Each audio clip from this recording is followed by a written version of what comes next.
Welcome to the Drum Set Shrink podcast. My name is Stefano Ashbridge, and this is a show about drummers, drumming, and the challenges that come with playing the drums. Please help me welcome LA drummer Garrett Henritz to the show. Garrett, thanks for coming on. Hey, thanks for having me. You got it. So can you tell us a little bit about yourself and how you got started on the drums? Honestly, drumming for me was kind of an inherent right almost. My father was a drummer. I was born into drumming, and there wasn't particularly a moment where I decided to be a drummer. I remember drumming all of my life. That's excellent. So would you say your dad was an influence on you that way? Yeah, he was in both ways, honestly. In ways of just listening to band rehearsals when I was younger, and just always kind of being immersed in music, and in ways of rolling my eyes sometimes when he wanted me to go play drums for his friends and things like that. So the whole gambit there. But certainly he was an influence, and again, if not mostly in the intangible ways of just the music I was around. My father introduced me to Pearl Jam, believe it or not. He was the first one in our household to discover Pearl Jam back when, and things like that. It wasn't necessarily, though, that we sat down and never had like any kind of formal study together of drums or anything like that. Yeah, that's interesting how you can just pick that stuff up. I mean, of course, him being your dad, but he never sat you down and said, okay, do this, put your hand here, or anything like that? Never. And I did later in my life, I did study, but I, for a while, I was so prideful about being self-taught, which, I don't really encourage having pride around anymore. It's a great achievement, but there's so many different ways to take yourself in drumming that any sort of guidance I really eventually found to be really great. And so I did eventually study. I had a fantastic teacher, but in the early stages, no, it was really more about what I absorbed from my father and just listening, playing, whatever it might be. And so when I was as young as 10, I remember being in my basement with the PA blasting Metallica and just going for it. Awesome, cool. So eventually when you did start to study, can you tell us about your experience there? How long did you study with several teachers, or how long? I've studied with, I've taken like spot lessons with plenty of teachers. But when I speak of my drum teacher, I'm certainly speaking of Grant Menifee, who's this kind of mercenary drum teacher out of Baltimore, which is where I grew up. And he was really fantastic and truly actually has put out a world of talent that humbles me every time I look at the other students that he has out in the industry. It's pretty fascinating. If I'm being honest. And so to have that in my backyard randomly in Baltimore was quite a surprise. But what I took from him was just groove study and coordination study and timing study and, so many different genres: jazz, salsa, samba, Mozambique, Afro-Cuban, and I'd also find myself running different odd time patterns between my left and right hand, and etc. So it really, really was such a wonderful experience studying with Grant. Yeah, awesome. And how long did you study with him for? I was probably about 5 years, actually. Yeah. Okay. It was awesome. It was quite a while. Yeah. Cool. And so, did you move to LA from Baltimore? I did. Mm-hmm. Okay. And how long ago was that? How long have you been here? I've been in LA for probably about 15 years now. So Yeah, I'm definitely from LA as well. I've had more time in Baltimore, but Mm, yeah, I've been here for a minute now for sure. awesome. And was the move uh, based for the music? It With was actually I was playing in a project in Baltimore that had an opportunity to move out to Los Angeles, and we took it, and the rest has kind of been history. That band shortly disbanded, to be honest, and that was the start of me staying out here and beginning to pursue drumming things. So, Oh, I see. So after that band disbanded, were you pursuing or were you looking for another band, or were you looking to just put yourself out there as a drummer for hire, or a combination thereof? it's really a combination thereof, and I still find myself in that same situation where I'm such a band guy, but yet that uh, doesn't really pay the bills. And so I do find myself more and more becoming immersed in the session world. But my heart is such in the band situation. That's really what I prefer. I prefer to be gigging with a steady band, touring, etc. So Was that something that was conscious about, let me see if I can find work and also find a steady band, or was it just how? that kind of rolled right into a steady band, actually. Three roughly 3 weeks to a month. Um, After that, I came in contact with what would um, be the band that I would tour with for the next 5 years or so, and do some pretty amazing things with a band called Full Shen, um, and it was actually a pretty wild transition.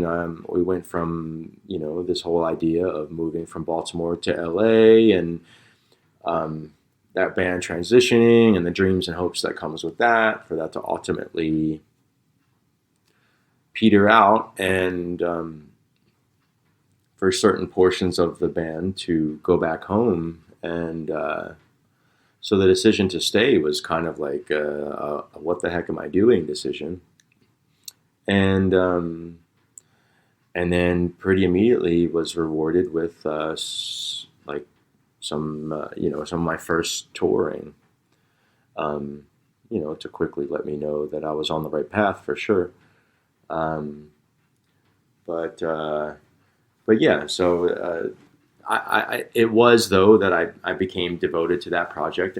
I would say though at that point I never like, even while I might be devoted to a project, I'll be devoted to other projects as well. I mean, and currently I'm probably playing with like 7 to 10 projects in total, and honestly, they need to keep coming in order for um, kind of things to keep rolling on. It's like new projects are going to kind of constantly stream in, um, and while the goal certainly one day would be to be set in a band that is working and sustaining itself.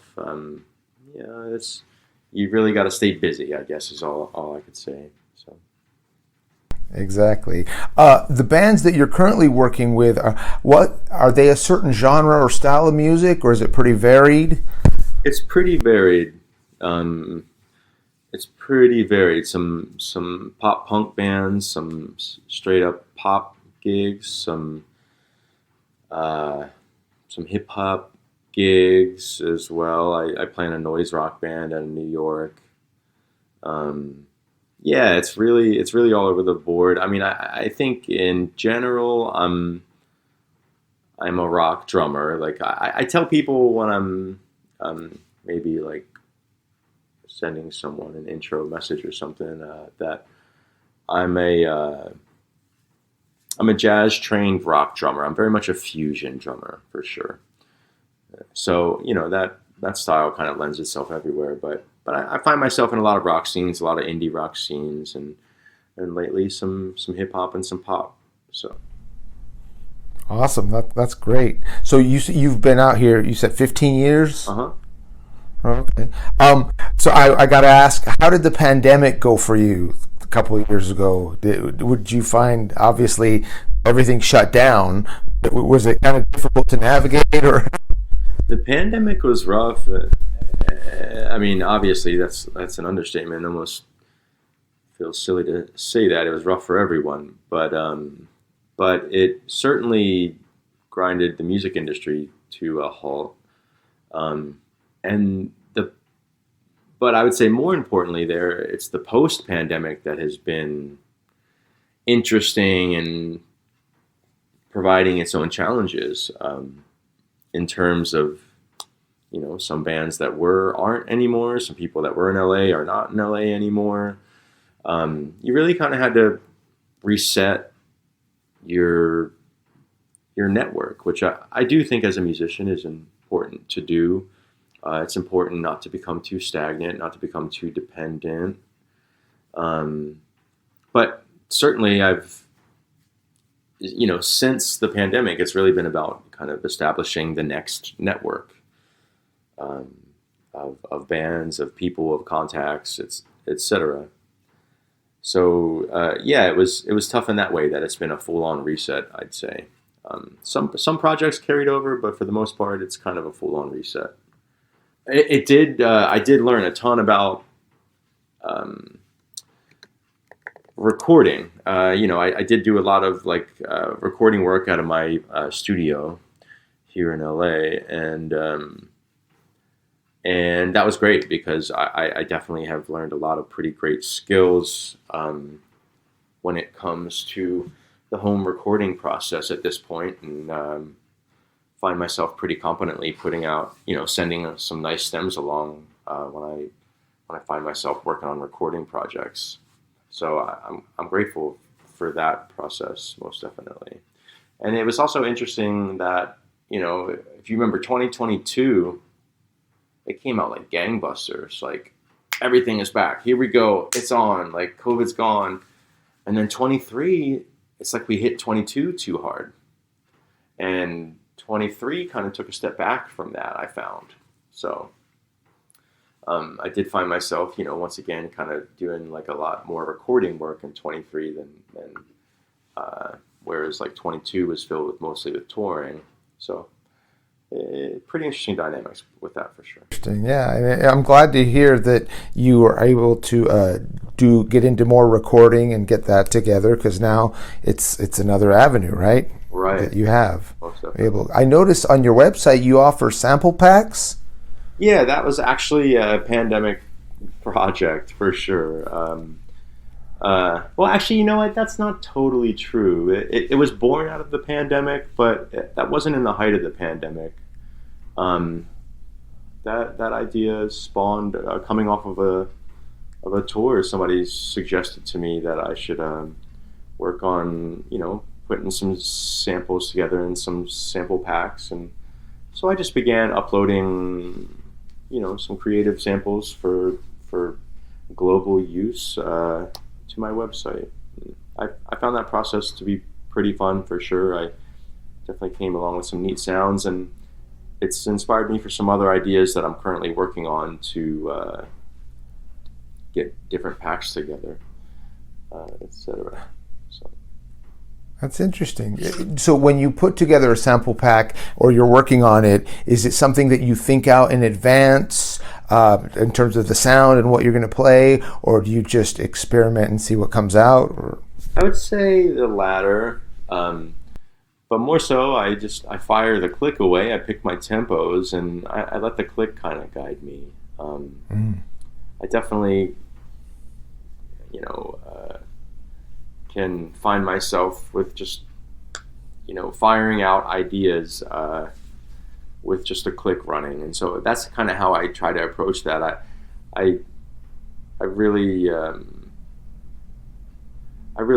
try to focus on the authentic nature behind any of it too. It's like when I'm creating these samples or the loops that I put out, it's like I you know, a lot of drumming, really, you could reduce it down to the 2 and the 4, you know?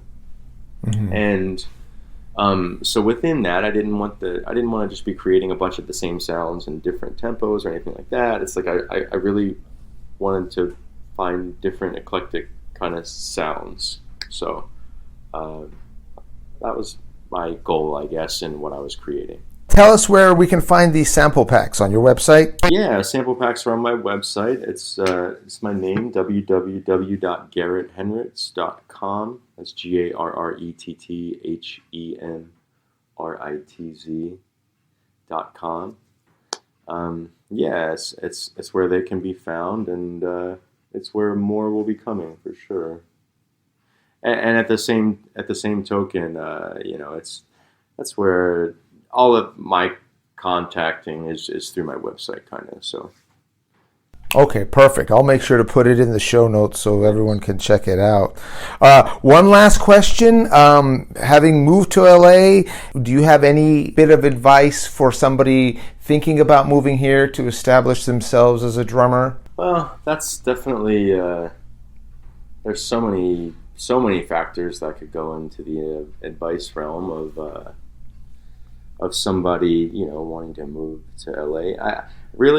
What I hear a lot most from people is don't have a plan B, don't have a backup plan. And I know that sounds insane, but you know, so much of my own time was spent with you know, kind of juggling a bunch of different plates, and you find that something always has to get neglected there. And so I do.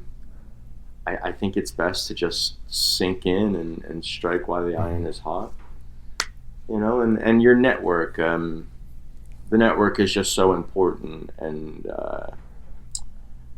so, you know, a lot of attention needs to be spent in the network. You know, I think as musicians, we're naturally inclined to focus on our instrument and focus on the more introverted aspects of the art. And there's some extroversion required in the industry, most definitely. And so just putting yourself out there, being around and in the scene, and that's what I think, you know, with the right heart, it'll lead you straight in the direction that you're trying to go to. Definitely great advice. All right, Garrett, thank you so much. Fantastic. Alrighty. Have a good one. All right, thanks. Thanks for listening. You can find me at drumlessonsinla.com. My name is Stefano Ashbridge. Until next time.